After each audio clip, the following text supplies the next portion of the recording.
పక్కింటి పిల్లల్ని, మా అక్క వాళ్ళ అబ్బాయిని చూడండి ఎంత డిసిప్లైన్డ్గా, ఎంత నీట్గా ఉంటున్నారు అని మన పిల్లలతో అంటూ ఉంటాం కదా. డియర్ పేరెంట్స్, నిజమేనా? హాయ్, హలో, నేను సరిత, గ్రూమింగ్ అండ్ ఎటికేట్ కోచ్ని.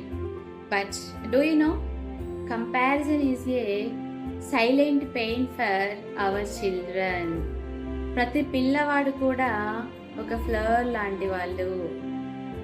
కొన్ని తొందరగా పూలనిస్తాయి, మరికొన్ని ఆలస్యమైనా సరే అందంగా పూలనిస్తాయి.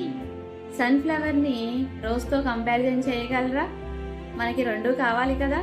అలాగే ప్రతి పిల్లవాడికి కూడా యూనిక్ స్ట్రెంగ్త్ ఉంటుంది. Why can't you be like him అని అడగండి ఇకనైనా.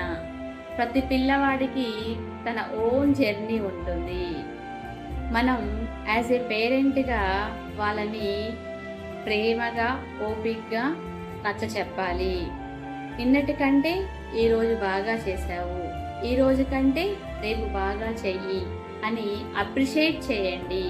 ఇది మీ పిల్లల్ని మోటివేట్ చేస్తుంది. మన పిల్లల్ని కంపారిజన్తో కాకుండా ఎంకరేజ్ చేద్దాము. This is real parenting. ఈ వీడియో మీకు నచ్చినట్లయితే please subscribe my channel and also comment below. Thank you.